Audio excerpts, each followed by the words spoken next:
Hello everyone, welcome to my channel law age love. तो हमने last video में start किया था chapter entrepreneurial psychology, driving forces and characteristics.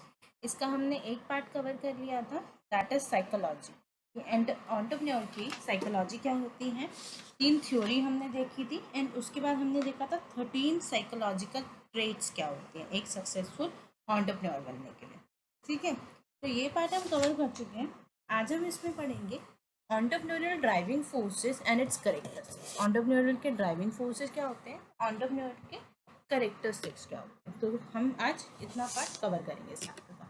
Okay, तो start करते हैं entrepreneurial driving forces. Generally 3 driving forces होते हैं एक एंटरप्रेन्योरशिप के डेवलपमेंट में, यानी कि अगर आप कोई बिजनेस बनाते हो उसकी डेवलपमेंट में 3 फोर्स जो हैं वो मेन होते हैं, जो मतलब एक गाड़ी को ड्राइव करते हैं। 3 फोर्स होते हैं आपके MOR। ठीक है, मोर। एंटरप्रेन्योरशिप मांगे मोर, मोर मतलब ज़्यादा, हम इसको ये वाला मोर समझेंगे ज़्यादा। तो एंटरप्रेन्योरशिप के 3 ड्राइविंग फोर्सेस कौन से होते हैं, मैनेजमेंट, अपॉर्चुनिटी एंड रिसोर्सेज। ये 3 चीज़ें हैं, अगर आपके पास हो तो आप एक एंटरप्रेन्योरशिप को ड्राइव कर सकते हो, चला सकते हो। Management, opportunity and resources. In contrast most entrepreneurs focus on one driving force, opportunity. ज़्यादातर जो एंटरप्रेन्योर होते हैं वो फोकस करते हैं only on the opportunity, although they define this as their product idea and there is a big difference between an idea and an opportunity.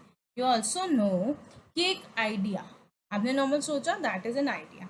आपने सोचा और उसको उसके बाद आपको मार्केट रिसर्च करके लगा यार इस आइडिया को अगर मैं डेवलप कर लूँगा, इस आइडिया को अगर मैं अप्लाई करवा दूंगा तो that will be an opportunity for me. Okay, so there is a difference between an idea and an opportunity.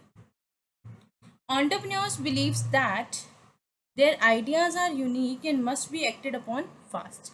Her entrepreneur को लगता है कि मेरा आइडिया जो है वो यूनिक है और उस पर मैं जल्द से जल्द काम कर लूँ, अदरवाइज ऐसा ना हो सेम आइडिया किसी और को आ गया तो कोई और कंपनी ना बना के ले जाए। जैसे ओला उबर, अगर वो किसी और को आइडिया आ चुका होता तो आज ओला और उबर ना हो के कोई और नाम से कंपनी होती और उसका को फाउंडर कोई और होता।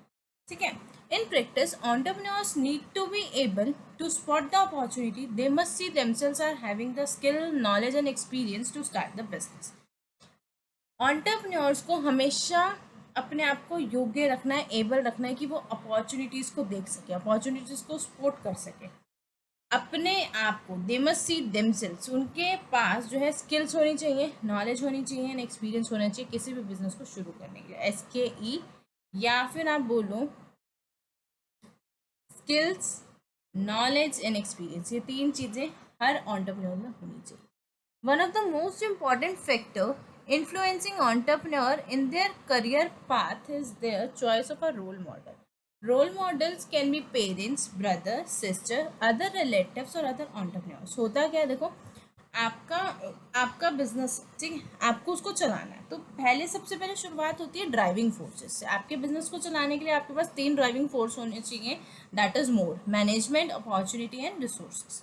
अब होता क्या है, अब you have to find a difference between an idea and an opportunity. जब आपको ये पता चल गया कि ये तो मेरा आइडिया है बट इसमें काम कर लूँगा तो that is an opportunity and that will create more opportunities for me also. Okay, तो होगा क्या कि अब आपको आइडिया, अपॉर्चुनिटी पता चल गई, आपको पता चल गया आपको बिजनेस चलाने के लिए MOR चाहिए, मोर चाहिए। ठीक है, एंटरप्रेन्योर्स को पता है कि मेरा आइडिया यूनिक है, मुझे उस पर काम करना है, और एंटरप्रेन्योर्स के पास स्किल, नॉलेज, एक्सपीरियंस SK ही होना ही चाहिए। अब आता क्या है, अब सब आपको पता है कि क्या क्या होना चाहिए, क्या ड्राइविंग फोर्सेस हैं और एंड ऑल दैट। ठीक है, बट आपको अपना रोल मॉडल सिलेक्ट करना भी बहुत ज़रूरी है।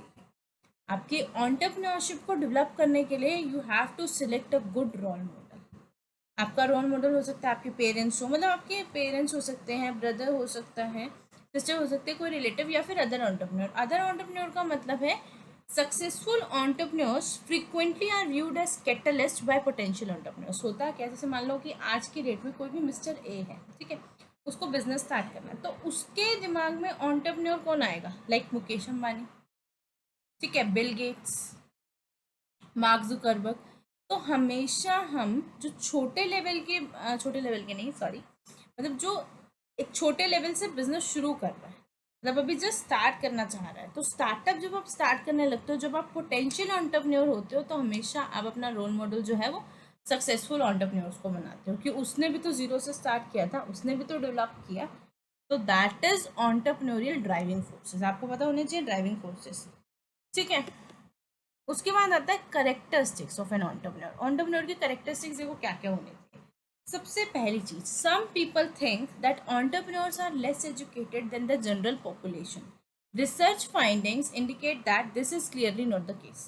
देखो नॉर्मली लोगों में ये देखा गया है, लोगों की ये थिंकिंग मिली है कि एंटरप्रेन्योर्स जो होते हैं वो कम एजुकेटेड होते हैं। अगर आप जनरल पॉपुलेशन देखोगे वो इवन आपको ज़्यादा एजुकेटेड मिलेगी, बट एंटरप्रेन्योर्स जो होते हैं वो कम एजुकेटेड होते हैं।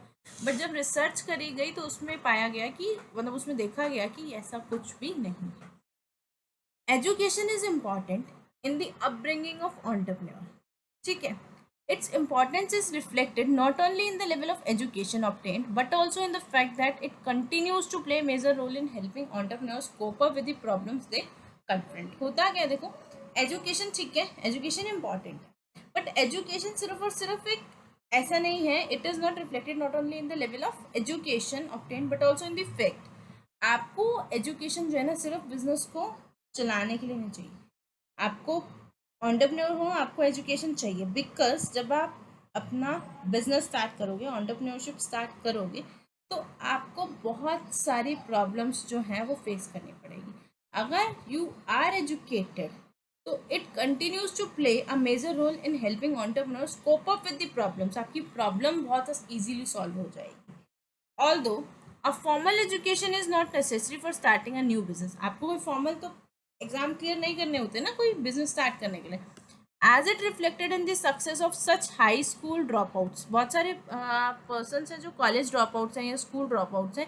Andrew Carnegie, William Durant, Henry Ford and William Lear. तो ये सब जो है ये क्या है, स्कूल ड्रॉप आउट पर्सन है। It does provide a good background, particularly when it is reflected to the field of venture. तो इट इज़ नॉट नेसेसरी आपको कोई बिजनेस स्टार्ट करने के लिए कोई फॉर्मल एक पेपर नहीं चाहिए कि now you can B an entrepreneur. क्या अब आप एंटरप्रेन्योर बन सकते हो, ऐसा कोई फॉर्मल आपको पेपर तो नहीं मिलता ना सर्टिफिकेशन का। तो यही बोला कि हाँ एजुकेशन ज़रूरी है आपको बिजनेस चलाने के लिए, बिजनेस चलाओगे तो प्रॉब्लम्स आएंगी उसको सॉल्व करने के लिए, बट आपको कोई फॉर्मल एजुकेशन नहीं करनी होती। Entrepreneurs have cited an educational need. अब एंटरप्रेन्योर्स को एजुकेशन की ज़रूरत किस फील्ड में पड़ती है, फाइनेंस में, स्ट्रैटेजिक प्लानिंग में, मार्केटिंग में और मैनेजमेंट में।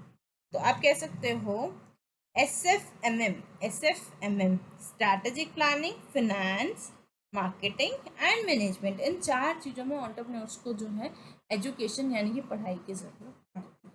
The ability to communicate clearly both, आपको रिटन वर्ड्स में बोलना है या स्पोकन बोलना है, is also important in entrepreneurial activity. अगर आपको एंटरप्रेन्योर बनना है तो the ability to communicate clearly, क्या आप क्लियरली बोल सको, चाहे रिटन लिखना है, रिटर्न में लिखना है तो आप कम्युनिकेट कर पाओ, ओरल बोलना है तो आप कम्युनिकेट कर पाओ। यानी कि एंटरप्रेन्योर के लिए बनने के लिए you have a good communication skills. Okay, even general education is valuable because it facilitates the integration and accumulation of new knowledge, providing individuals with a larger opportunity set and assist entrepreneurs in adapting to new situation। अगर आपके पास general education भी है ना, that is also valuable, क्योंकि आप उसके through अपनी opportunities देख पाते हो, प्लस में आप न्यू सिचुएशंस के साथ अडेप्ट कर पाते हो। ठीक है, अगर आपके पास एजुकेशन अच्छी है तो आप न्यू सिचुएशन के साथ अडेप्ट होने में आपको हेल्प करता है, प्लस में आप अपने अपॉर्चुनिटीज देख पाते हो। The general education of an entrepreneur can provide knowledge, skill, problem solving abilities that are transferable across many different situations। अब जो जनरल एजुकेशन होती है ना एंटरप्रेन्योर की, वो प्रोवाइड करती है उसको knowledge, skills, problem solving ability. कि जो एंटरप्रेन्योर है उसके पास होना चाहिए कुछ जो है उसके पास, मतलब कुछ यूनिक आपके पास फीचर्स तो बेनिफिट्स तो होने चाहिए ना कि हाँ ये चीज़ मेरे में ही है। कुछ यूनिक फीचर्स होते हैं, जैसे आप मोबाइल लेने जाते हो तो आप कहते हो ना कि दैट ये वाला फ़ोन और ये वाले फ़ोन में क्या फ़र्क है, इसमें क्या एडिशनल फीचर्स हैं। तो अगर आपको कुछ अलग बनना है तो you have to be different ना। तो जो general education of an entrepreneur can provide, जो उसकी जनरल एजुकेशन है ना एंटरप्रेन्योर की, वो प्रोवाइड करेगी उसको नॉलेज, उसको चीज़ें पता चलेंगी, प्लस स्किल्स मिलेंगी, प्लस प्रॉब्लम सॉल्विंग एबिलिटीज़ मिलेंगी। उसको पता चलेगा कि प्रॉब्लम आएगी तो कैसे सॉल्व करनी है, स्किल्स क्या क्या है, नॉलेज क्या है उसके पास, and that are transferable across many different situations.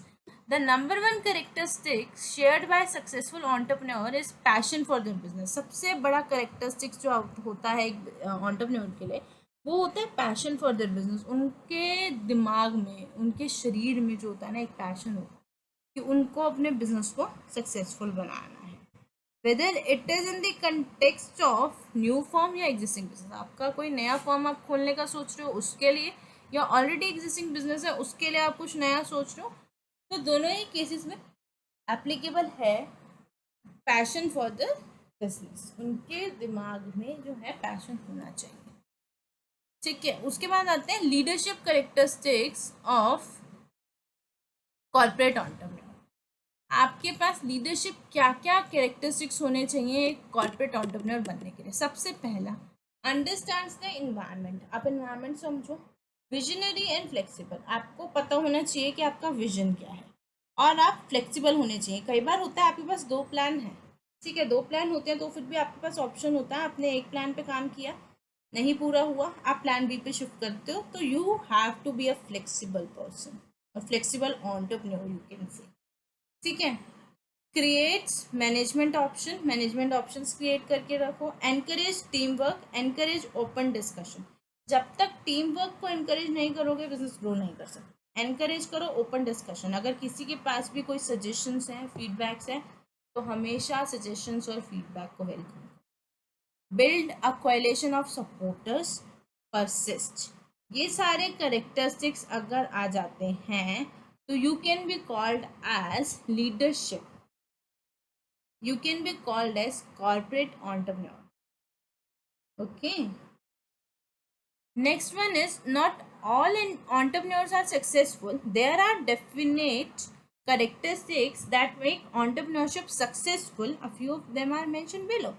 अब ये बोल रहा है कि ज़रूरी नहीं है, not all entrepreneurs are successful, सारे तो सक्सेसफुल नहीं है। There are different definite characteristics जो entrepreneurship को सक्सेसफुल बनाते हैं। सबसे पहला है ability to find and explore opportunities. आपके पास एबिलिटी होनी चाहिए कि आप अपॉर्चुनिटीज़ को ढूंढो और उसको एक्सप्लोर करो। इंडिपेंडेंस, रिस्क बेयरिंग, आपके पास रिस्क बेयरिंग पावर होनी चाहिए, आप रिस्क बेयर कर सको। परसिवरेंस, अगर आपको याद हो ये वर्ड हमने पहले भी पढ़ा था, I think in 1.1 chapter. Positive attitude, flexibility, I already told you. Analytical ability of mind, आप चीज़ें देखो, उसको एनालाइज करो, analytical ability. Openness to feedback, feedback के लिए हमेशा तैयार रहो। मैंने ऑलरेडी बताया कि अपने एम्प्लॉयज़ को, अपने कलीग्स को, अपने टीममेट्स को बोलो कि भाई फीडबैक दो। फाइटिंग अनसर्टेनिटीज़, अनसर्टेनिटीज़ बिजनेस में आएंगी तो ऑलवेज फाइट विद देम, ठीक है। इंटरपर्सनल एंड कम्युनिकेशन स्किल्स आपके पास होनी चाहिए। एबिलिटी टू इन्फ्लुएंस अदर्स, जब तक दूसरों को इन्फ्लुएंस नहीं करोगे बिजनेस को कैसे ग्रो करोगे। Ability to take stress, stress तो आएगा ही आएगा, जब आप बिजनेस स्टार्ट करोगे तो स्ट्रेस में आपको काम करना पड़ेगा, स्ट्रेस में आपको डिसीजंस लेने पड़ेंगे। टाइम मैनेजमेंट एंड इनोवेटर्स, तो ये कुछ चीज़ें हैं, there are some definite characteristics that make entrepreneurship successful. इससे जो है आपका एंटरप्रेन्योरशिप जो है वो सक्सेसफुल बनता है, ठीक है। अब ना मेरी बात एक बहुत ध्यान से सुनना। देखो, आज हमने डिस्कस करे दो टॉपिक, पहला था एंटरप्रेन्योरियल ड्राइविंग फोर्सेस और दूसरा था करेक्टरिस्टिक्स ऑफ एंटरप्रेन्योर। अब देखो, अगर पहले से क्वेश्चन आएगा ना एग्जाम में तो directly they can ask from you कि एंटरप्रेन्योर ड्राइविंग फोर्सेस को डिस्क्राइब करो कि कौन कौन से ड्राइविंग फोर्सेस होते हैं, ठीक है। तो ये इसमें तो आपको सिंपल सिंपल क्वेश्चन पूछा जाएगा, या फिर क्वेश्चन ऐसे भी स्टार्ट हो सकता है कि who can be your role model in your entrepreneurship, ठीक है। तो आप स्टार्ट करोगे रोल मॉडल वाले पार्ट से कि कौन हो सकता है, जब पोटेंशियल एंटरप्रेन्योर होता है तो वो सक्सेसफुल वाले को जो है रोल मॉडल बनाता है। फिर आप ऊपर वाला पार्ट कवर कर सकते हो कि 3 ड्राइविंग फोर्सेस होते हैं, आइडिया और अपॉर्चुनिटी का फ़र्क बता सकते हो, एंड एंटरप्रेन्योरशिप में आपके पास क्या क्या स्किल्स, नॉलेज और एक्सपीरियंस होना चाहिए, ठीक है। तो ये क्वेश्चन आप जस्ट एक बार पढ़ के रिटर्न प्रैक्टिस करोगे, ये आपका रेडी हो जाएगा। बट अगर हम बात करेंगे करेक्टरिस्टिक्स ऑफ एंटरप्रेन्योर, अगर ये क्वेश्चन आता है तो ये एक तो सीधा सीधा आ जाएगा कि करेक्टरिस्टिक्स बताओ एंटरप्रेन्योर के, तो आप बता दोगे इजीली, थोड़ा सा ऊपर वाला पार्ट कवर कर दोगे और ये जो पॉइंटर्स थे ये वाले कवर कर दोगे तो आपको क्वेश्चन हो जाएगा। बट अगर वो पूछते हैं करेक्टरिस्टिक्स ना पूछ के अगर आपसे क्वेश्चन पूछा जाता है कि describe the role of education for the entrepreneurs, तो are you able to write? अब आपने पढ़ा सब है, बट दिक्कत यही आती है कि क्वेश्चन अगर थोड़ा सा मोल्ड होके आ जाए तो आपके पास आंसर नहीं होता, ठीक है। जबकि आपने सब पढ़ा है कि एजुकेशन इंपॉर्टेंट है नहीं है, अगर एजुकेशन है तो एजुकेशन कहाँ रोल प्ले करती है एक एंटरप्रेन्योर के लिए, तो आपका अगर क्वेश्चन एजुकेशन से रिलेट करके आता है तो भी आपको यही आंसर करना है, ठीक है। उसके बाद आपका क्वेश्चन डायरेक्टली आ सकता है कि लीडरशिप कैरेक्टरिस्टिक्स क्या है of corporate entrepreneur, corporate entrepreneur के लिए लीडरशिप कैरेक्टरिस्टिक्स क्या क्या है, तो आपके पास 7 पॉइंट्स हैं, आप लिख सकते हो। उसके बाद ये क्वेश्चन आ सकता है, ये पूरा सेंटेंस लिख के दे सकते हैं कि not all entrepreneurs are successful, कि सारे के सारे तो सक्सेसफुल नहीं है, देयर आर डेफिनेट कैरेक्टरिस्टिक्स जो एंटरप्रेन्योर्स को सक्सेसफुल बनाते हैं, a few of them are mention below, ऐसे तो नहीं लिखेंगे, क्वेश्चन बनाया जाएगा कि not all entrepreneurs are successful, ठीक है, डिस्क्राइब, सिर्फ इतना लिख देंगे और डिस्क्राइब, तो आप घूम जाओगे कि भाई ये क्या पूछ लिया, तो उन्होंने भाई यही तो पूछा है कि सारे सक्सेसफुल नहीं होते, तो अब आपको लिखना है ना कि सारे सक्सेसफुल नहीं होते बट कुछ हैं कैरेक्टरिस्टिक्स जो एंटरप्रेन्योरशिप को सक्सेसफुल बनाते हैं, तो उसमें से कुछ हम मेंशन कर रहे हैं। तो तरीका देखो कि क्वेश्चन कैसे पूछा जा रहा है, उसमें आंसर कैसे करना है, क्योंकि आएगा वही जो आपने पढ़ा हुआ है। डिफरेंस ये है कि आप क्वेश्चन को समझ पाते हो कि वो कौन से वाले पार्ट से, कौन से चैप्टर से पूछा गया है, तभी आप एग्जाम को अच्छे मार्क्स से एग्जामिनेशन से क्लियर कर पाओगे। तो उम्मीद करती हूँ मेरी बात आपको समझ में आई होगी। अगर वीडियो अच्छी लग रही है तो लाइक कर दो, अपने फ्रेंड्स के साथ जो CMA फाइनल की तैयारी कर रही है उनके साथ शेयर कर दो, चैनल को सब्सक्राइब कर दो, और प्लीज़ अपना जेन्युइन फीडबैक जो है मेरे को कमेंट सेक्शन में, टेलीग्राम चैनल पे, इंस्टाग्राम चैनल पे आप दे सकते हो, तो दैट कि मुझे पता चले आप लोगों को वीडियो समझ में आ रही है नहीं आ रही, कहीं पे प्रॉब्लम है, कोई पार्ट मेरे से मिस हो रहा है या कुछ है, तो I will get to know ना कि आपके पास क्या क्या जो है सजेशंस हैं। ओके, तो प्लीज़ वीडियो को लाइक कर दो, मेरे जो चैनल है उसको सपोर्ट कर दो, अपने फ्रेंड्स को शेयर कर दो वीडियो। तो मिलेंगे नेक्स्ट वीडियो में नेक्स्ट टॉपिक के साथ, तब तक के लिए बाय बाय, टेक केयर।